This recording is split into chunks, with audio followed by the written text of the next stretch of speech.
call me old man Wade. Damn you, old man! Wait. Old ass man. Shut up, old man. You smell like fart. No, man! Old man. He's so old he got a podcast on cassette. Fuck, you're old. Damn it, Wade. And welcome to the Old Man Wade Show. I am your host, Old Man Wade, and I'm sitting here with author of The Bone Eater. State your name. Steve Van Samson. Writer of the book The Bone Eater, A Predator World Tale. The Bone Eater King. The Bone Eater King. Oh, excuse me. The Bone Eater. Can't forget the crown, man. The Bone Eater King. I mean, what are you with if you're a king? What are you a king without a crown? You know what I mean? I mean, come on. Nothing. Not much.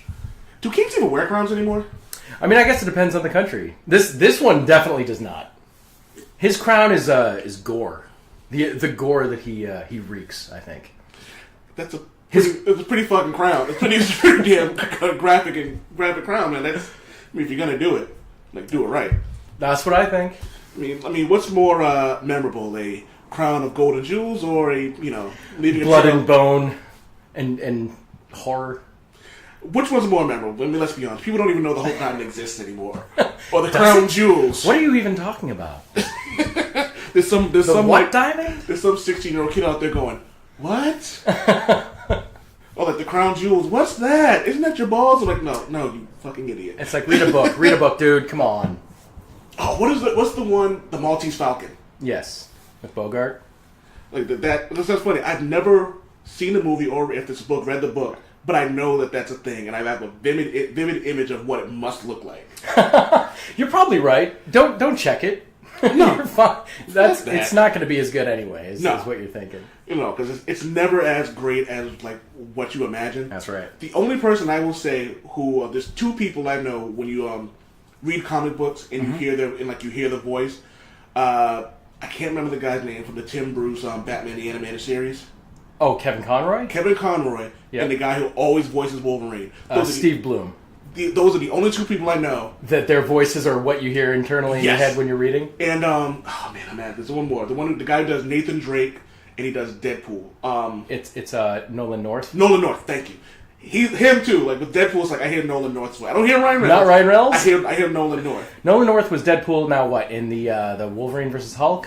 Was it anything else? He did the video games as well, and he also. Oh, was he in like the Deadpool PS2? Was that PS2 or PS3? It's been too long. I don't remember. He has a PS3 game. They redid the game for PS4. He did the second time Deadpool was in the Marvel Ultimate Alliance, and the second Marvel Ultimate Alliance. Oh, okay. Well, it was the X-Men Legends 2 was when he was first in. But I'm not sure if that was him because the voice sounded like gruffer. Okay. So because he was like a secret character. Yeah, like you had to beat him and then do something else. I'm pretty sure. Because X-Men Legends 2... No, you know what? Maybe I'm wrong. No, I'm pretty sure Deadpool was unlockable. I remember you could unlock Iron Man. And in X-Men Legends 2, you had to find all the pieces of his armor. And that was like... Iron Man's always been my favorite Avenger. So like... Really? Yes. Speak on that. Yeah.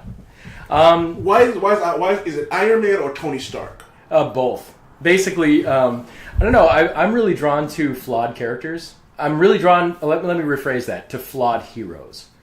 I don't want the character to just be like, irreprehensible, but I like characters that are kind of jerks. They're good. They have a moral compass. They will probably do the right thing in the end, but they're kind of jerks. See, this is one of the reasons why I fell in love with Deadpool. A buddy of mine and my brother and reoccurring guest Fletcher, he was the one who put me on a Deadpool back in 2001. And he goes, if you like Wolverine and you like the Punisher, you'll like Deadpool. I was like, I looked at him and I had the same reaction everyone did. I'm like, why is he dressed like Spider-Man? And then, which is funny, he looks nothing like Spider-Man. No, but that was my me too. That was I remember, I think it was 1989 or something like that when I first saw. I don't know it was a long time ago when I first saw him. Before when it was just him and Liefeld and like he wasn't really funny, he wasn't popular, and they had a Toy Biz had the Marvel line of the figures. Oh, and it came with dupe. Did it? It did, because I actually had that, which is sad. So I had the original Deadpool figure, the Toy Biz, and I'm like, who is this? He looks like Spider-Man. That's exactly what I said. Except he has like guns and swords and grenades. Right. Yeah, you look at it again, you look at it now, like, why did we ever think that? But exactly. Yeah, it's funny. But I love the fact that like he had all of these skills, he had all these powers, but he's kind of an asshole. Yeah, he's you know kind what of I an mean? asshole, right?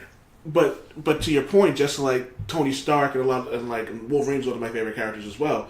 At the end, all they're trying to do is redeem themselves for the things, for like the sins of their past. Yeah. And I love that. And like my favorite characters, like my 5 favorite characters in the Marvel Universe are Deadpool, Wolverine, the Jamie Madrox when he was in X Factor Investigations, Luke Cage, and it's a toss up between Punisher and Black Panther. Okay. You know what I mean? And these are all characters. Those are 2 very different characters. Yeah. And it's funny, like, I love Thor, and everyone goes, oh, he's so overpowered. I'm like, you say that, but Thor spends a lot of time getting his ass whooped, despite his godly powers. And through all the research I've done, it was funny finding out that he doesn't use his full strength against humans because he knows he could obliterate them with a shot. And It's kind of like the Superman problem, I think. yeah, what was it from the DC comic books? I live in a world of cardboard. I'm like, oh, you done fucked up. But yeah, have you always been an Iron Man fan? Yeah. Since, you know what actually first turned me onto the character is, do you remember the old Captain America in the Avengers arcade game? Yes, actually, I do. With the White Vision? Yes. And, yeah, in that game, I loved that game. I was, at that point, pretty much, I think I was most familiar with the X-Men. And that was kind of my jam. I didn't really give a crap about Captain America. I never liked Captain America until Chris Evans. I'm like dead serious. Chris Evans made me fall in love with the character so hard. And I love every Captain America appearance in the MCU. But I never previously cared about the character in video games, in comics at all. He's just, to me, the opposite of that character who's kind of a jerk. I think he's just too perfect. That's why I never liked... And he's not really... I mean, a fan will be able to say, oh, well, you know, he did this, and he did this, and he did this, and I'll say, okay, well, I didn't read any of that. But in broad, sweeps, in broad brushstrokes, he's more of like a goody two-shoes Boy Scout than a Tony Stark is. Exactly, yeah, I agree 100%. So to me, that's the difference. That's why I'm always drawn more to the people who have something there, they need to overcome in themselves. It's not just, I'm a super nice, great guy who's a wonderful hero, and my enemies are outward. I have external forces I'm trying to defeat. Somebody like Iron Man has both. So to me, it's just another level. I think I think Frank Castle is a perfect example of that. With Captain America, it's funny because I was completely ignorant to him. I didn't start reading Captain America until Winter Soldier, when there was a report that Bucky was back. I'm like, are you kidding me? This is stupid. Him and Jason Todd are the 2 people that comics never brought back. Good thing DC never brought back Jason Todd. Oh, wait a year. Yeah. Oh, wait a year. Yeah, so I went back and I read the Winter Soldier series by Brobacher. I can never pronounce it. And I was shocked at how well he wrote this character. Because it was like, oh, so he is more than just this, like you said, goody two-shoes, apple pie, American flag soldier. Like, he's got major anger issues. He has, all of these issues with, his past and the things that he's done. And when you watch him, he's another one of those guys who loses a lot of fights because he can't get over, he's still stuck in 1942 or the 1940s. And no matter how long he's in this world, there are things that he just doesn't understand. Right. And it was, for a while, he kind of was that character. And I also think this is one of the reasons why the Fantastic Four has been such a failure. Because they didn't they didn't make the characters evolve until the mid-2000s. It was, some characters you don't need to change. Thor's going to be Thor. Deadpool, Spider-Man, Black Panther. Even Tony Deadpool, Stark. they evolved though. He wasn't so slapstick. He wasn't so breaking the fourth wall. His bubbles weren't even yellow. But yeah. even then, I always when I tell people, I'm like, they're like, oh, Deadpool's all jokey. I'm like, read The Good, the Bad, and the Ugly. It's the best Deadpool story I've ever read in my life, and I've read everything, every solo series that he's had out, I've read. But that's neither here nor there. I think I'm gonna have to pick that one up. It's amazing. So he so with the Fantastic Four, it was always like the only character who seemed to evolve was Sue Storm. Okay. You know what I mean? Before she was just the invisible girl. She turned invisible and she had these force field that she only used on herself and maybe her team. And then then she knocks out the Hulk. And then she starts using these force fields as like weapons, and then like she becomes like a stronger person. She becomes a mother, and then when she became a mother, she became even more dangerous because now she's protecting her kids. But Reed was still Reed. Johnny and Ben were still Johnny and Ben. Like there was no evolution. They pretty much were the same character. Right. But then Civil War hit, and it was like Reed Richards went out of what you normally would expect him to do, and it gave him an edge. It put a barrier between him and Sue since they had different ideas of what was going on. You know what I mean? Like Johnny decided to not be a whore, for the lack of a better term.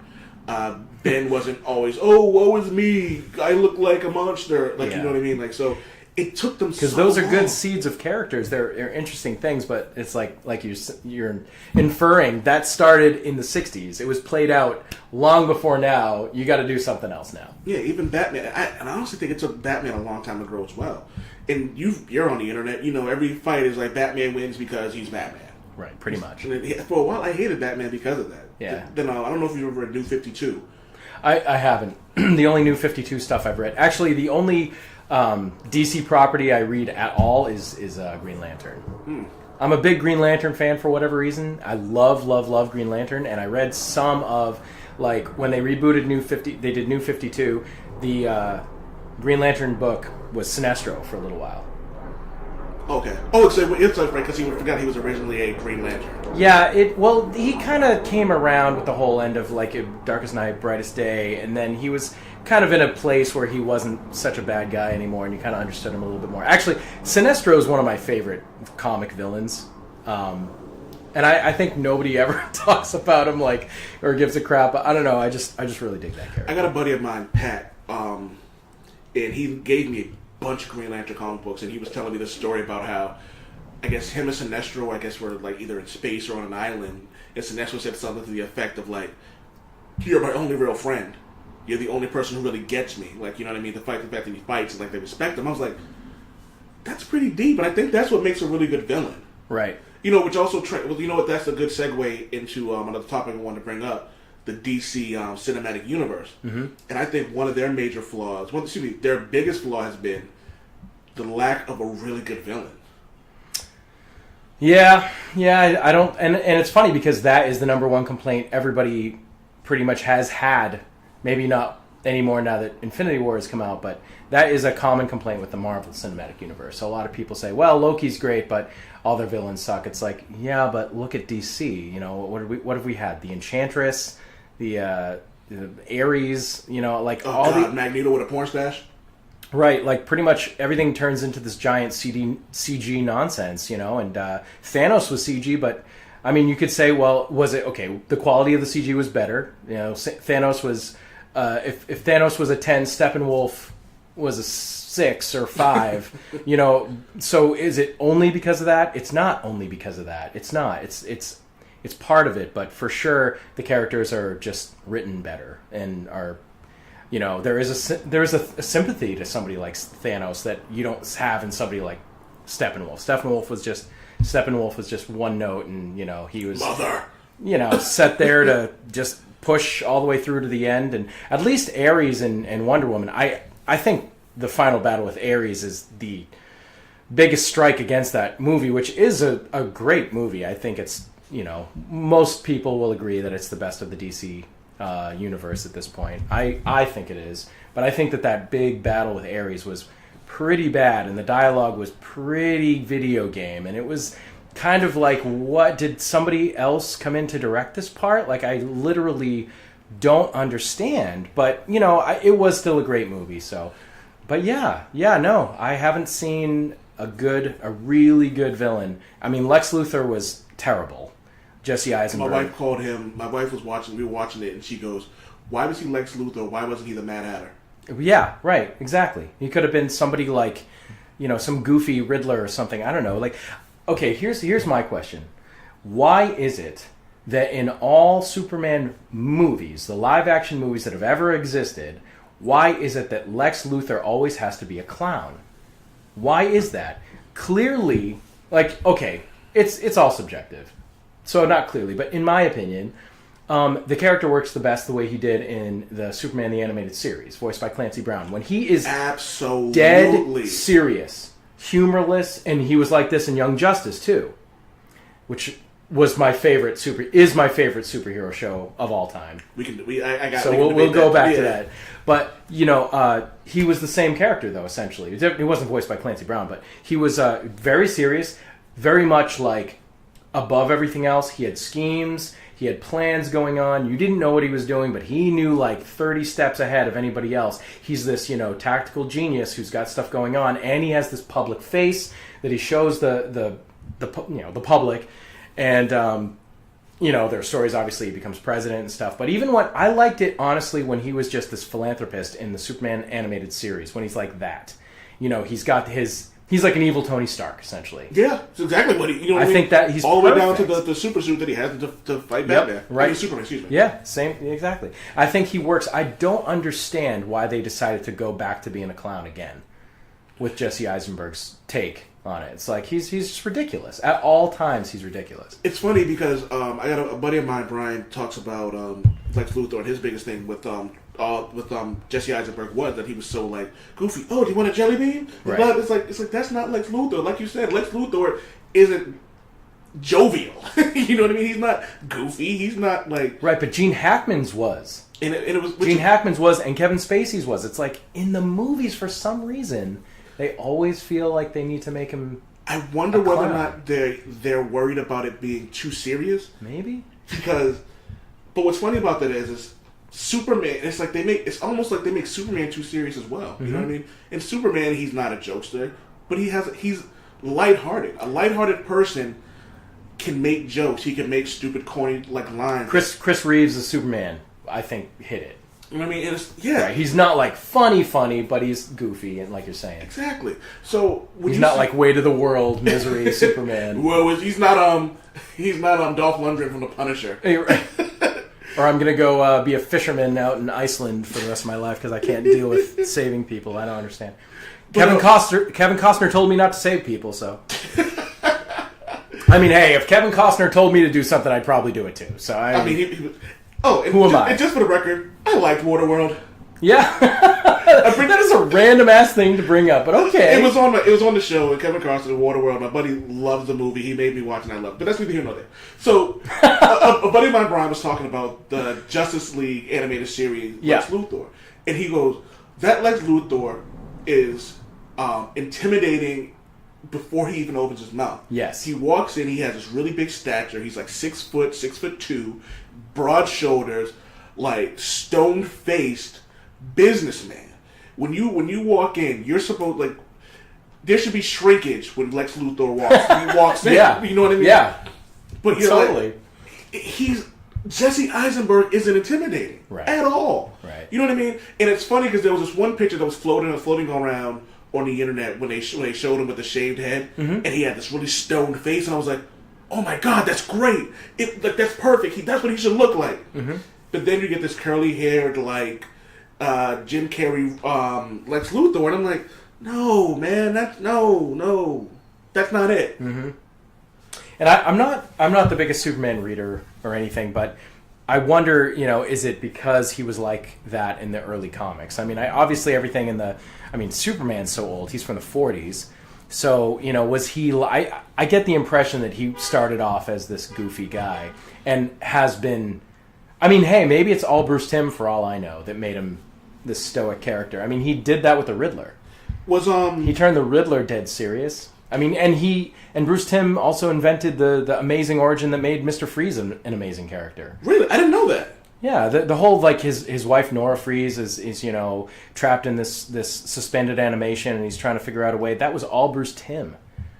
As far as I know, that's what I've read. I mean, I can be corrected, but well, who knows, man? It's one of those things where and people always forget, and you as a writer understand it. No idea is original. Right. And a lot of things come from inspiration from other things. So while we may know that as the Bruce Timm version of Lex Luthor, who knows if he didn't read a comic book when Lex Luthor was super serious and thought this is what Lex Luthor should look like. Could be. But either way, I do think he deserves credit for shaping a lot of the characters that now, since all those shows were coming out when I was, my formative years still, I was, a teenager and stuff, young, into teenagehood. to me, those are like the definitive versions of those characters. But who's to say that that's true? You know, if the comics had Lex set up as a goofy guy, and now he's being a goofy guy again, I can't really say they screwed up the depiction of him, like or anything. But I still hated it. So I wanted to share something. Have you ever seen the Robot Chicken Lex Luthor? I'm sure I have, but just so the audience can hear it, if I can actually hit play, that'd be great. And now I gotta wait for the internet to work. Come on, internet. I would like to say I'm gonna edit this, but I'm not. Welcome to the 1986 Smallville High School Talent Show. My name is Sexy Lexi, and we are Sex Luther. Turn it off. Oh, baby, baby, with that ass so sweet, with a brain it's just that you're dying to be. Sex Luther. Sex Luther. I can turn it off. Lex Luthor is in Steel Panther now. Oh, 80s hair. But so you said you recently said you just watched Justice League. Yeah. I watched it for this show, for you, man, because I had been putting it off. And did you rent it or buy it? I rented it. Do I owe you money for when you rented it? No, of course not. So I've been meaning to see it. I just hadn't. I thought it was probably not as bad as the fans make things out to be, but I think that sort of is the case with a lot of stuff, and I think that about the last Star Wars too. I think that there's the last Star Wars. I did too. I mean, we're not here to talk about it, but I did too. I mean, it's I do think people in general are too harsh. I think that hey, Justice League was not great. But I think you and I talked briefly about this. It wasn't that bad. The main problem was that it was just very eh. I mean, I'd say I'd probably give it a 7 out of 10, something like that. It had good scenes. It had moments of like, oh, this could work. It also had a lot that fell flat. I actually think that almost all of the humor really fell flat for me. Like, they really were trying to make the Flash funny. They were trying to make Batman have zingers. I think almost everything everybody said that was supposed to be funny, I didn't really find to be that funny. It's funny, and I think that's the problem with the people who talk about all the DC movies. I would say that Justice League was a 7. Batman vs Superman was a 7. Suicide Squad might have been the weakest, but even then, it's like 80s good. Sure, the script was bad. Yeah. Sure, the editing was a bit left something to be desired. But for the most part, like, you could sit down and watch it and have a good time. You know what I mean? Have a laugh. Wonder Woman might have been the best. Like you said earlier, and I agree. Me and my wife both said that the worst part of that movie was the final fight scene. Oh, you think so too? Absolutely. It was. I always say that, and I think I mentioned it earlier. It was like Wonder Woman was fighting Magneto with a porn stash. Yeah. You know what I mean? And it's like, and I get that that's like part of his powers, like, projecting like sharp objects and weapons and things like that. But when I think Ares, and it could just be my own thoughts, in my own opinion, it's like, but when I think Ares, I think of Marvel's Ares. He's just super strong. He's invulnerable. He's damn near immortal. You know what I mean? He's just swinging an axe. Like, he can touch a weapon. Like, it's like he knows how to use every weapon known to man. Yep. So that's what I think. And it was like, I wanted more from this. And to your point again, it was just overly CGI'd. Like, you know what I mean? It just... It's the CGI that gets me, though, is it's not just the character. It's this vast open plain that they always find room for them to fight in. It was like that with Justice League, too. When they're fighting Steppenwolf at the end... there is stuff, but they're in essentially this giant, like, dome building, and there are these girders, forming the ribs of this, like, dome structure, and it is, it's cool. It's not like there's nothing there, but it's like, where are they? Why can't they be in a place that makes sense, that feels real? Marvel never has that problem, I don't think. Yeah. I definitely didn't see it in Infinity War at all. They were in locations that felt real, made sense, and they had fights there. Yeah, Wakanda was open. Okay. But that's Wakanda. But that was Wakanda. Everything else was like in real places, in a spaceship, and I don't know. But even with Wakanda, towards the end of the movie, and just for everyone to know, spoiler alert: we are going to be talking about the Avengers going forward. But one of the things about it was, even when they were in Wakanda, when Thanos was fighting Thor, or when Vision was fighting one of the Black Order. Corvus Glaive. Thank you. Only one I can remember is Ebony Maw. Yep. And he was the only one that got a name, I think, in the movie. He was just Maw. I love his... You killed the Maw. The Maw's dead, isn't he? He said something like that. He's like, oh, he's the Maw. The Maw. That sounds like so... it sounds so, like, high society. The Maw. But, you know what I mean? Like, like Ebony Maw, the battle with Ebony Maw was in, like, a place that, you know, like, they were in a ship. It wasn't like, all right, well, now we're going to be able to breathe in open space. Now we're going to fight in open space. When Okoye, Black Widow, and... Scarlet Witch were fighting. I can't remember her name either. Proxima Midnight. Thank you, Proxima Midnight. That was it. It wasn't in an open space. It was an enclosed area in the field. Like, you know what I mean? All of this made sense. Yeah. So it's not like we're gonna just create this place for you guys to fight. Yeah. It just feels very video gamey when I watch the scenes in DC movies. It seems like this is like a Street Fighter. Or, like, do you remember Battle Arena Toshinden for the PS1? It was, like, just these big squares with nothing. And then there was, like, stuff in the far distant background. There was, like, a square, a single polygon square that was, like, was that the one with the field video game, that you fight on? The video game with the giant dude who looked like a giant lighter?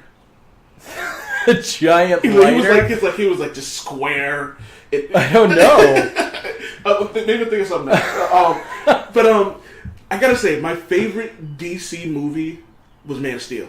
Okay. But in the DCU, I thought Man of Steel was my favorite. I'd say that's my second favorite. So yeah, that's good. And it was funny, you bring up the point about like fighting in these areas. The final fight scene with him and Zod wasn't in an open area. They were fighting in an area. You're right. It did not have that problem at all. No. And it was like zooming through buildings and stuff. And I mean, even on Batman vs Superman, there was no like area where it was just like. Well, you know, I only saw it the once, but I can picture them fighting in that building with the water and like the Martha scene happened. Wasn't that just a big? I don't know. I'll have to see it again. I don't know. I feel like that sort of fell into that for me. You know what? It kind of didn't. Actually, and then Doomsday outside. He's just sort of in this big open area. I don't know. Doomsday. We're not. Doomsday falls under the same category as Baraka Pool from Wolverine Origins. Baraka Pool. That never happened. Okay, you like what? You like unpopular opinion. You like Waterworld. I like the first Wolverine movie. So did I. I liked it until Baraka Pool. And even then, I liked the fight scene. Right. It was just you can't bastardize my favorite character. I think that it would have been okay as long as they had followed it up with Deadpool. Like that's what I kept saying to people. I'm like, no, it's okay because this is like his shit that he went through in Weapon X. This counts as the shit. They changed the shit, but he'll be Deadpool later. But still, I still think it was a terrible idea to tease people and say we hired the perfect actor to play Deadpool, a very popular character that everybody wants, and we're not going to give you Deadpool. Oh, and here's even worse. That's bullshit. They teased us with Deadpool. Like, Ryan Reynolds was phenomenal. Yeah. First off, Ryan Reynolds was Deadpool in Blade Trinity. So let's just I've been saying that for... The only good part of Blade Trinity was Ryan Reynolds' few zingers. Yeah. He called Parker Posey a cock-juggling thunder cunt. Okay? Like, that is... And a horse-humping bitch. Oh, yeah. So, yeah, he was the best part of that movie. You made a vampire Pomeranian?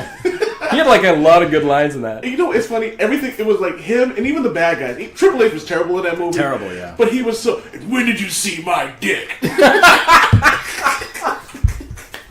I've been working on my Triple H. That was good. But yeah, so... But it was like, you know, then they tease you with this scene where he's like just joking and laughing. And he even explains his character. He goes, do you ever shut up, Wilson? No, not when I'm awake. But then, when it's time to get down to business... He's all business. Yeah. Okay. Yeah, that scene where he cleaned the room. Yeah, everybody's dead. Oh, man, that was great. I love it. Have you seen the trailer? The Deadpool 2, yeah. I love that they brought that back up again. Where and he's like, oh, God, this is so old. Oh, so hard over 40. Actually, there's two different trailers, and he has two lines in that part. One of them he says, this is so much harder over 40, and the other one he said a different line. I can't. I got my tickets already. I can't wait to go see that. But yeah, so... Actually, you know, let's bring something up, and this is something I used to do on my older podcast, the Remember to Hit Record podcast, which doesn't exist anymore, so it doesn't really matter. I used to do something called the Go Fuck Yourself Award. Oh, okay. So this week's inaugural Go Fuck Yourself Award goes to the people who don't listen or read before they react. We live in a world where people don't want to have conversation. They just want to speak. I can't remember if I heard that somewhere or made it up, so don't at me and say it was from whoever. But here's the funny part about me saying that. You didn't bother to listen to what I said. All you heard was a quote that you may or may not have heard somewhere else, and now you want to get mad. What does this accomplish? Well, to quote Nathan Explosion, nothing! Oh, and by the way, nerds, we're guilty of this almost as much as anyone. On one hand, a lot of us want to be able to say what we want on the internet, yet we berate people for their opinions and differ from ours. DC sucks. Marvel sucks. The Super Bowl is stupid. How about we let people enjoy things we like as well as we would? Anyway, you have two options. Let people eat the cake they enjoy, or, as the great philosopher once said, literally take a step back and fuck your own face. And that has been the Go Fuck Yourself Awards. And I basically bring it up. I enjoyed that. I enjoyed that quite a bit. I used to do it on Facebook, but I'm trying not to curse as much on Facebook.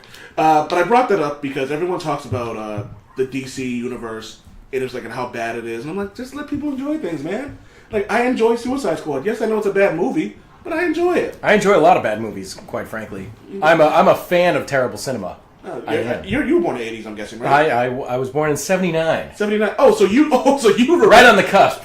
So you remember Flash Gordon, Demolition Man, Big Trouble in Little China, which is my favorite action movie of all time. Nice. You know what I mean? Like, I'm a big John Carpenter fan. Like They Live, Roddy Piper. I mean, there's a lot of movies that I love that are not technically crafted pieces of art. You know what I mean? I think that if people actually it's entertainment. If people went into DC movies just looking to be entertained, and this is for all the nerds out there, go enjoy the movie. Just enjoy it. Sit there. Yes, there are going to be flaws. I loved, and which we're going to get into, I loved Avengers Infinity Wars. But it had its flaws. Yep, everything does. You just go in and let people enjoy things. Yeah, I so agree with that, man. I mean, it's just insane. I so picture so many people that I come across on the interwebs, and I picture them going to see a movie with their arms crossed and a furrowed brow, and they're like, "Okay, thrill me, movie." It's like, what are you there for? Just to be proved wrong that maybe it actually doesn't suck, or they were angry. What? Either don't go, or just go and try to be positive about it. I don't know. It doesn't mean that crappy things don't exist. I mean, for sure. It's like they go into Justice, like DC movie, like they order their ticket angrily. Meh, give me one for Justice League, and then they sit down with with a scowl and their arms folded. This is gonna be terrible. They're popping popcorn angrily, and it's just like.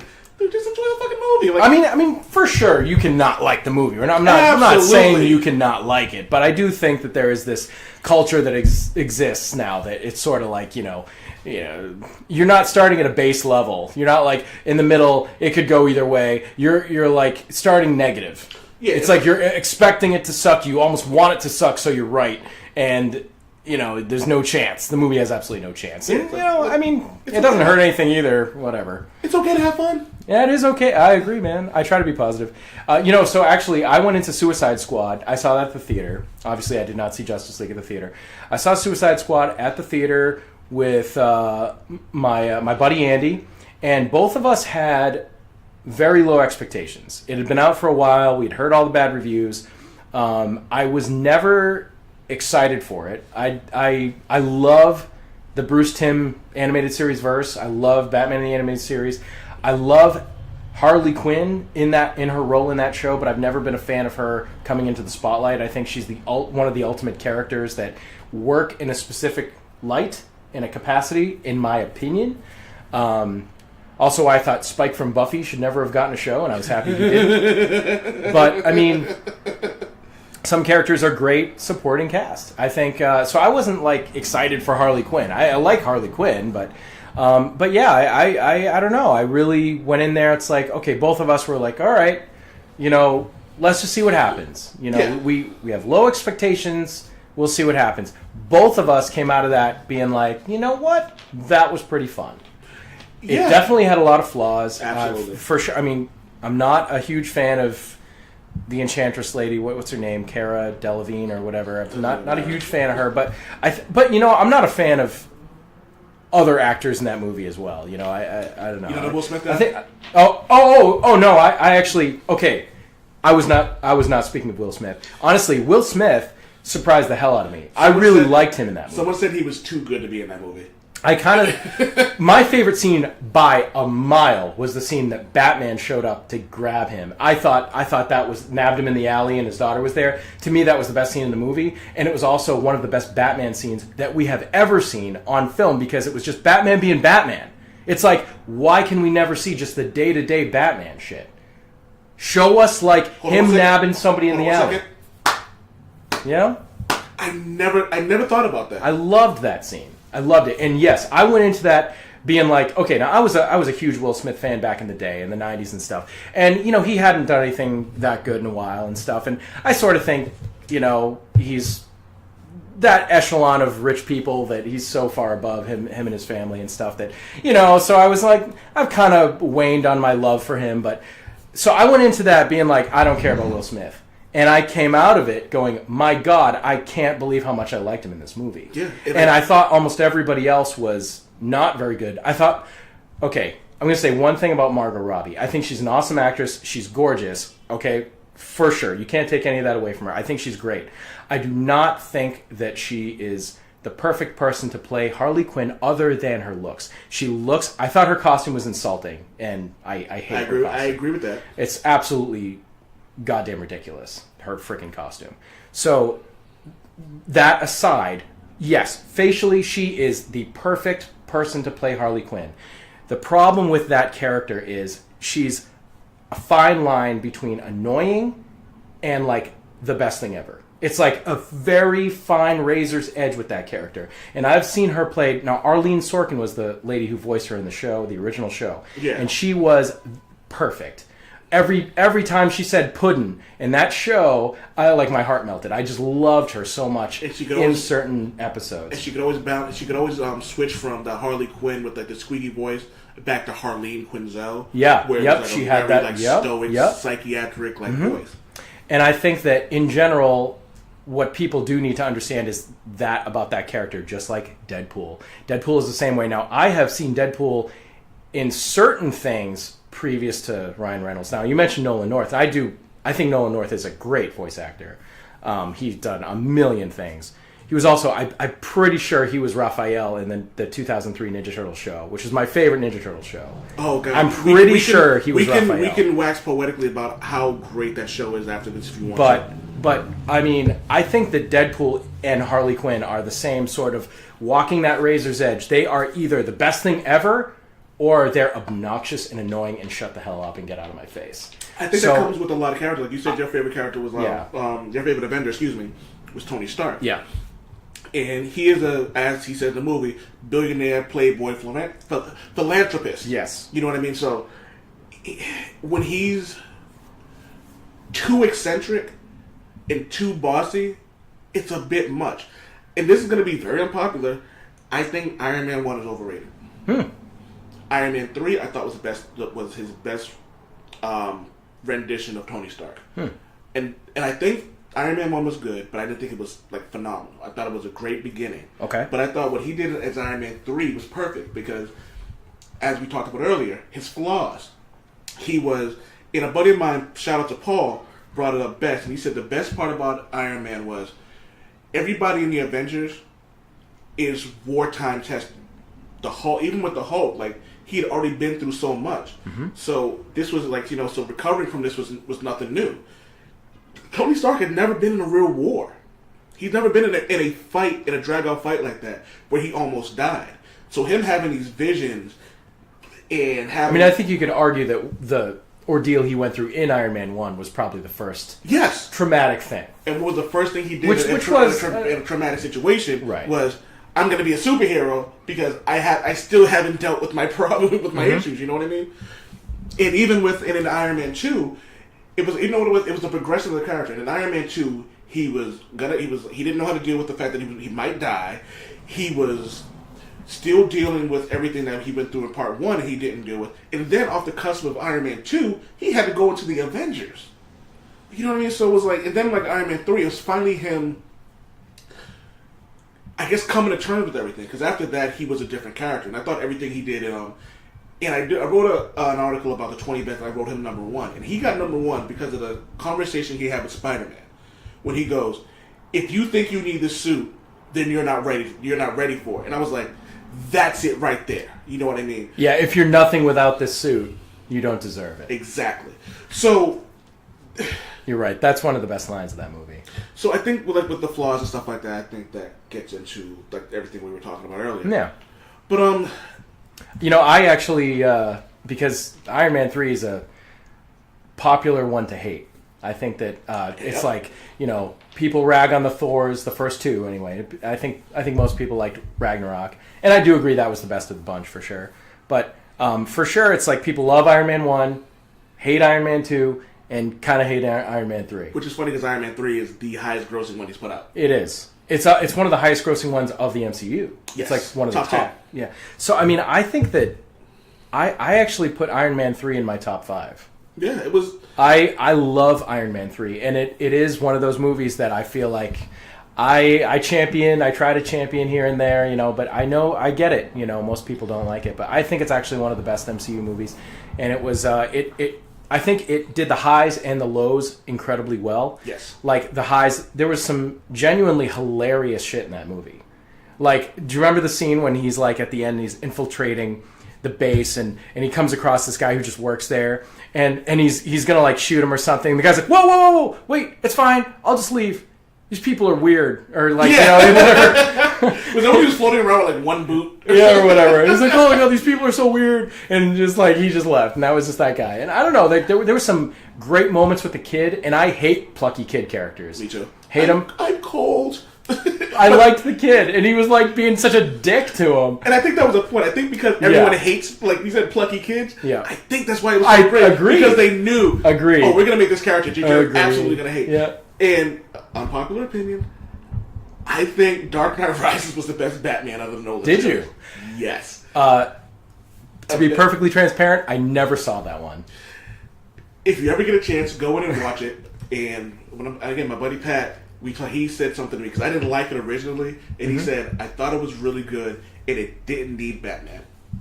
I thought that about The Dark Knight. I felt like The Dark Knight was great because of the Joker and because of Heath Ledger, and I don't know. My least favorite part of The Dark Knight is Batman. I like Christian Bale as Bruce Wayne better than I like Yes, exactly. I hated his voice. I hated his like he's got a weird mouth too. It's like there's something with his mouth that drives me nuts. I hate it.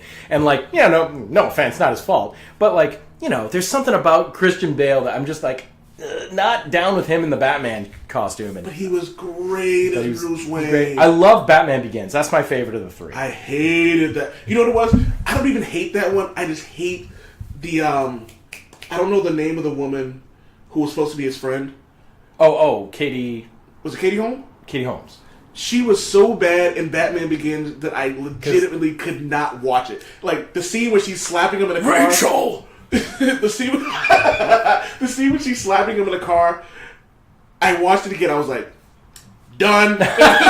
Just threw my hands. I was like, I'm out. All right. So let's get so before we get into Avengers: Infinity War, let's talk about the book. As I said earlier, the name of the book is The Bone Eater King. Yes, sir. All right, so you shot me a direct message and said, "Hey, can I come on the show to promote the book?" I'm like, "Absolutely." And you started talking about what the book was about. But before we get into what the book's about, why? Because this is the first thing that popped in my head. Because you said it was about vampires, but this is a vampire in Africa. Yes. And I didn't know there were vampires in Africa, or there was a different sect of vampires in Africa until I read. Yeah, it's because I made all this crap up. And maybe it's just a thing, but like in X Factor, they did something of a succubus vampire type of thing. So I guess this is something. So why vampires in Africa? Because I decided that, well, in general, like my sort of artistic mission statement, I think, is to try to show people things they haven't seen before. I don't have any interest in doing something that's like a stock type of story, like another high fantasy or another this or that or whatever. I in any genre that I plan on writing in or I have story ideas for, I really try to twist it in a way that you haven't seen anything before. You haven't seen it before. And the thing that was like the germ of the idea, I acknowledge in the foreword to this book, I'm a big fan of the writer Robert E. Howard. Okay. And he's the guy who created Conan and Solomon Kane. He was a writer in the 30s. So he wrote for like the Weird Tales magazines and stuff like that. He was a contemporary of H.P. Lovecraft. And so I'm actually a really big fan of this guy. He wrote a story that I recommend everybody, honestly, go read this guy's stuff. He wrote a lot more than just Conan. He wrote a lot of horror stuff. And he wrote a story called The Hills of the Dead, which stars the character Solomon Kane, which is his roving Puritan evil fighting hero guy. Another very flawed character who wasn't nice or anything, just like Conan. I mean, these are characters who are doing the right thing, but they don't have to be super nice about it, and they don't do every perfect thing, but they get the job done in the end, and that's sort of what I think I like about them. But there's a story that he actually has these adventures in Africa, and the problem with stories that were written in the 1930s is there is this undertone of racism with a lot of that sort of writing, because it is, you can say he's a product of the time. It doesn't make it okay, and there are stories that I flat out shy away from. I'll read it one time and I'll be like, ooh, this is not, I'm not going to read this again. Cthulhu, right? Yes. So he's well documented for his.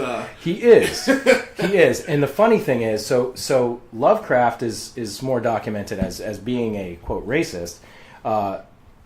I truly do not think that Howard was, and he grew up in Texas.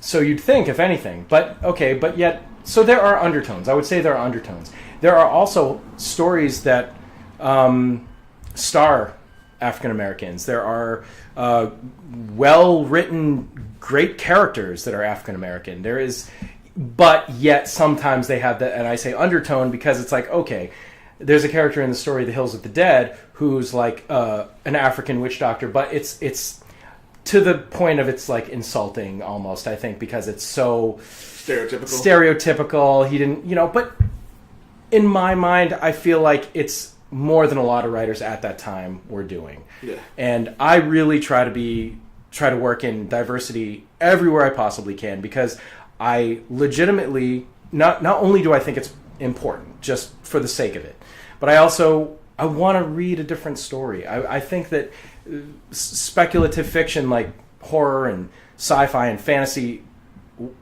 is so whitewashed. It's just so whitewashed, and there are writers that are striving to change that. And to me, it also comes down to it's more interesting. I want to see these new characters. I want to see new people that I haven't already read this a million times. So when I thought of, okay, well, what could I do for a vampire story? It popped into my head this Hills of the Dead. So Solomon Kane goes to Africa, and he runs across this race of you could call them vampires. He calls them vampires. They're kind of their own thing, but it's a really great story, and it was so different. I'm like, oh my god, finally, I love this. This is not like pasty white European dudes, who are all and girls who are all like, yeah, are all British and horny and whatever. Or even like in Blade, Blade's awesome and everything, but most of the vampires were pasty white European dudes. It's like, oh, well, Blade was the one that wasn't, and his mom. But I think that the seed of the idea was to specifically try to write something different. So yeah, this is, there's inspiration taken from the Robert E. Howard story, but I didn't steal anything directly. It was just a matter of, this is the setting. What could a unique original story be if I set it here?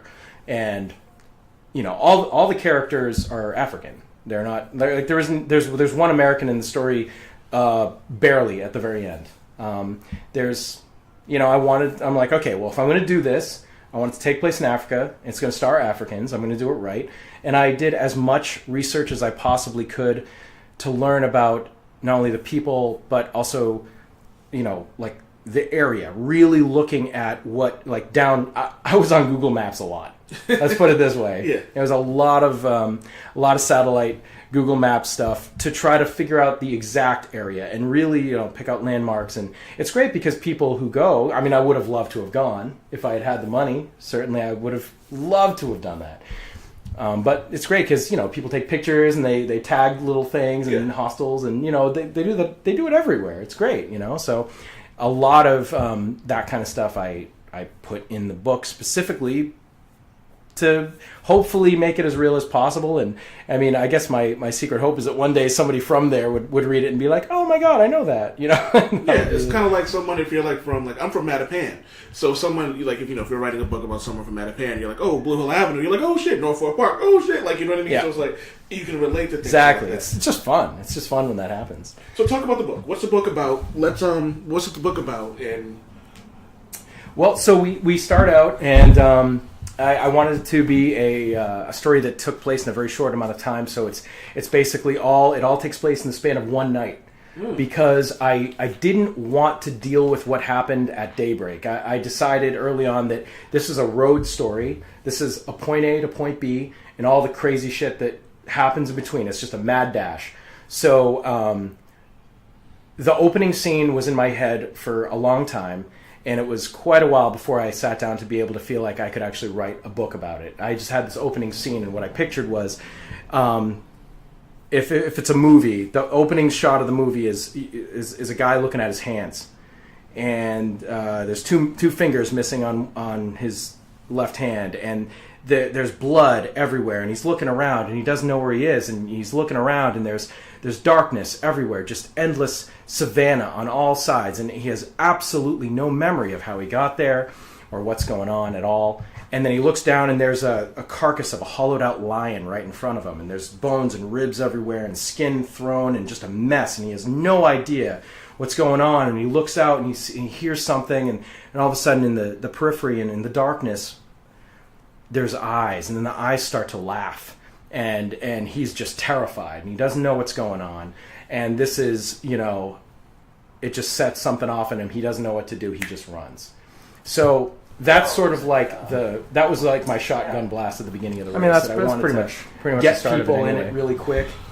yeah, so raise a lot of questions a vampire book and it that was a need horror answering, book, and that's another thing that I love in stories in general. If you set those seeds, another thing, why horror?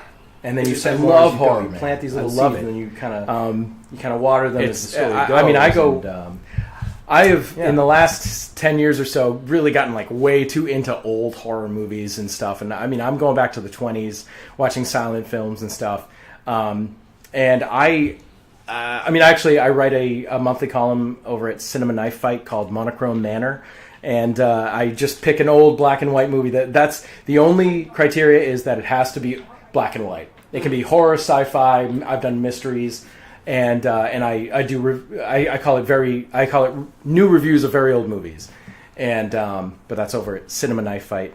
And I just love horror. I love 80s horror. I love 60s and 70s is where it kind of loses me a little bit. Although I love the Hammer stuff. The Christopher Lee Dracula, and Peter Cushing, who is also Grand Moff Tarkin. Peter Cushing, a lot of people know from Grand Moff Tarkin from A New Hope, but he was like he's in a million movies. Like, I knew him only as Grand Moff Tarkin for so long, but now Peter Cushing is like one of my favorite actors of all time. I love him. Well, you seem like a student of the game. Like, some people forget that if you're going to be in. If you want to chase a dream, you have to know the people that come before you. You know what I mean? So it's actually kind of good that like I said, you've done your research for the book, but you've also done your research in the genre in general. You know what I mean? So your influences wasn't just like, some people write a horror movie, they'll go back and watch a Freddy Krueger movie. Mm-hmm. You go back to the 20s. Do you remember the first dark, gruesome or twisted movie you seen that was that made you just go, this is what I want to write? There's a movie that Guillermo del Toro produced. It's called The Orphanage, but it's actually not. It's in Spanish, El Orfanajo. I don't know. I don't speak Spanish. I'm sorry for butchering that. But it's it translates to the orphanage. It's it's the best ghost story, in my opinion, movie that has ever existed. It was from not that long ago, maybe 10 years ago or so. I don't know. I'm not sure. I think it was on Netflix, and someone else has been talking about, like, even though it's in Spanish, like, he recommends, like, everybody, like, watch it. Yeah, it's in Spanish. It is such a mindfuck, and you can watch it two ways. You can watch it, not to spoil anything, but you can watch it and get to the end of that movie, and then ask yourself, were the ghosts real? Yay or nay? Were they? You can legitimately explain both ways completely. And it's up to you. And it's so well crafted that there are virtually no holes to poke in either scenario. It's insanely good. That's a testament of a good writer. I mean, it's one of my favorite horror movies. It's really up there. Do you have a favorite part of the book you wrote? Do you have a moment where you wrote something down that you were, like, just so proud of that it made you smile? Yeah, I don't know. That's hard to. Let me see. Well, there was this thing in doing research, like I was saying, on Google Maps and stuff. So it takes place in Tanzania, and Tanzania. A lot of Tanzania is the Serengeti Preserve. And it really is vast, like really vast. So I knew that I wanted them to be somewhere around the Serengeti because I specifically needed a place that was open, that would be like this, because I felt it would be scarier. If you're in the dark, in the middle of the freaking Serengeti, who goddamn knows what's out there in the darkness? You're like, it's just vast, there's nothing. You got to cross it, go. So I knew that had to be in there. So at whatever early point, I said, okay, I think Serengeti is where I want to be. There is a place that it's like the touristy entrance to the Serengeti. And it's close to Lake Victoria, which I ended up really liking a lot too. And then that ended up being my destination, that they were actually trying to get to this point. So there's this gate. And it is the most badass thing. It's called the Ndabaka Gate. And it is just covered in skulls. And it's real. It's a real thing. It's the Ndabaka Gate. And it's the entrance to the Serengeti. There's stuff. There's writing in English. There's, all different languages that they have. It's like the craziest thing. I'm like, this has to be in the book somewhere. I have to have them pass this. And so when I finally got to the Ndabaka Gate in the book, I was just having so much fun. And I had them, I described the skulls that I saw in pictures that actual people have posted onto Google Maps. And it was just really fun. And I felt like I was cheating. I'm like, this is, like, people aren't going to think this is real. Because it's too awesome. They're going to think I just made up this bullshit. And in reality, it's this amazing, cool thing that exists right in Tanzania, and it's actually the entrance to. It's really like the big touristy entrance to the Serengeti. Jesus Christ! The first thing I seen was a giant skull. There's tons of them, and I saw one picture of an elephant skull, which is just about the scariest skull in the animal kingdom, other than maybe a hippopotamus. But like, which is my spirit animal, by the way. Oh, is it? It was my spirit animal. Jesus Christ! Is that because they spray their own dung everywhere? Is that why? Well, there's also that too. But it's like, they're big, they're kind of like peaceful until you fuck with them. Then it's like, oh, you dead? Fuck! Make me come over there. Fine, I will kill your family. It's like if you're still there by the time I get over there, I'm going to kill you. And they're fast. They're like deceptively fast. Yeah. But there's an elephant skull on the ground I had seen in one picture somebody took. So I worked that in, and I had a character actually trip over it. It was funny because as you're talking about this complete blackness of the Serengeti, yeah. I wondered, like, how do you find yourself not, going into circles? Because you may think you're going straight, but you're not. And I'm like, how do you maneuver around all this blackness and not trip over anything? So the other thing, so I asked myself this question, and there's a river that I used that's a real river. It's there. It runs parallel to where they were going. So that was like all these questions I was asking myself to figure out what the route was going to be and to make sure that it was something that you could walk in a night in, say, 5 or 6, 7 hours, something like that. And it was possible. You know, I did the mileage and figured it all out. And it's like, yeah, you could do it. They're booking it. You know, they're going as fast as they can and stuff. And so it sort of was possible. I wanted to make sure it was possible. But there was a river. I can't pull the name of the river out of my brain right now, but it's in there. You just mentioned the name of a gate that I'm gonna. I loved it in the Vaca Gate. Like that was my favorite thing. That's cool though. But like, you know, you should be saluted for actually, like, you know, doing the research like that, because a lot of people don't. Like, you know what I mean? Some writers, I'm pretty sure you've read books where it's like, it is cool to have the fantasy and to create these places like Wakanda. Wakanda's a made up place, but you know, when the creators of Black Panther decided to make this movie, they did their research as well, pulling out pieces of like different African cultures, or like the patterns that they worked into the costumes, especially even Black Panther, because he could have just been solid black, but they worked in all these triangular patterns. Oh, it's like really great. Yeah. Do you have how long did it take you to write the book? So I have 2 out. Actually, I call them it's the Predator World series. The second book is called Marrow Dust, and that is also out. I put them out at the same time. The Bone Eater King came out last August, I think I put it out, and Marrow Dust was like November. So so you put them both out within a year. So I wrote... Within months, a few months. So I wrote them both.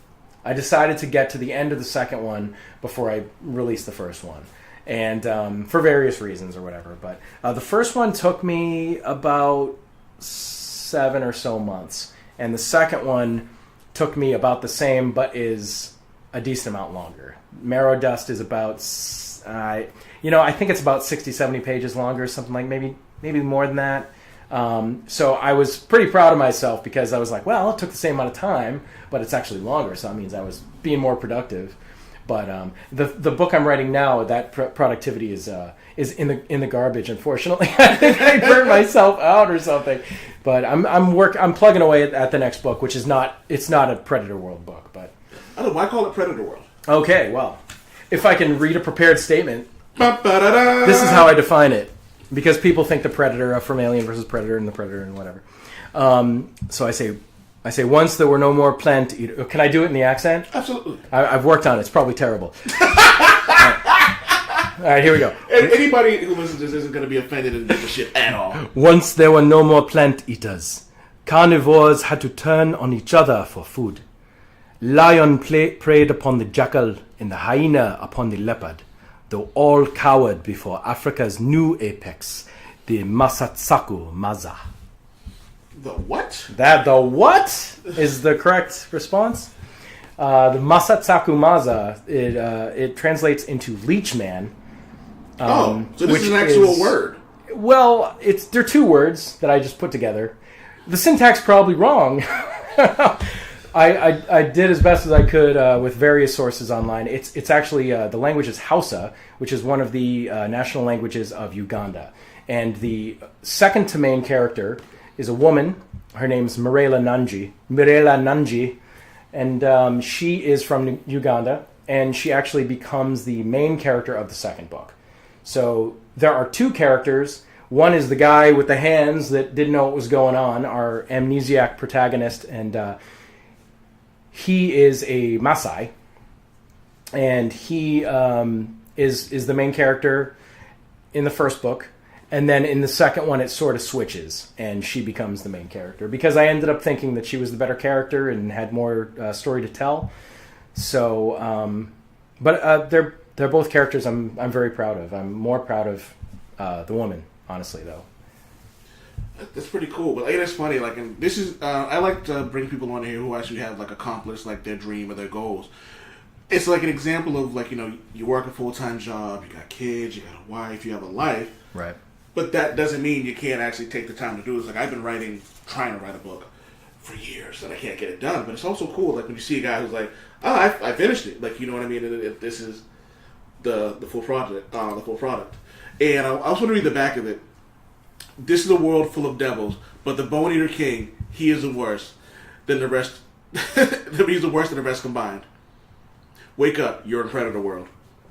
And the thing that and I know they say don't judge a book by a cover, but the artwork on this cover is pretty fucking great. Thanks, man. I appreciate that. Like the black and is that the mask in there? Like it's really like gothic and dark, and like the reds and like the trees in the background. I think that's what that is back there, and it's the logo of a Bone Eater, the Bone Eater King. Excuse me, gotta make sure I get royalty right. The Bone Eater is actually a gay porno. That's like, you gotta add the king. Oh, he liked that one. You know what it is? I mean, we can talk about the elephant in the room. That's fine. Some pornos are just like blatant. Like, you know what I mean? There's no creativity to the Bone Eater. It's like he's like, oh, coming soon. The man who ate a vagina. It's like, it's like really? There's no creativity to the Bone Eater. Well, you know, it's funny because I thought of the title, and it wasn't until like the second or third day that I was like, oh, people are gonna make fun of it. And then I'm like, yeah, they're gonna think it's about dicks. And then I was like, you know what? I think that's kind of hilarious. I don't care. Yeah, and it's funny because someone's gonna Google the Bone Eater, and your book's gonna come up, and they might go, let me look into this. Nothing wrong with eating dicks. I mean, what do I care what you do? It's fine. I was actually talking to my wife, and she goes, Speaking of, I was saying you were talking about people who like getting peed on. She goes, I don't get people who like getting peed on. I'm like, I'm pretty sure women who are asexual don't understand who want things in their vagina. To each their own, man. Nice. Was it Christopher Titus has a joke? I love Christopher Titus. She goes, I don't give a fuck what you're into as long as it stops you from robbing me at the ATM at 3 in the morning. yeah, that's fair. We're at the hour mark. I try to make sure there's only an hour. Thanks for doing the show. Yeah. You got an open invitation, so if you got the time, I know you got obligations as an adult human. Yeah, great. No, that was fun. Thanks a lot for having me, man. Absolutely. Again, the name of the book, The Bone Eater King, not to be confused with the porno. The Bone Eater King. That comes later if this becomes popular enough. If they pay me to write gay porn, I will write the shit out of it. A Predator World Tale by Steve Van Samson. Before you go, can you say "Damn it, Wade" for me? Damn it, Wade! Damn it, Wade!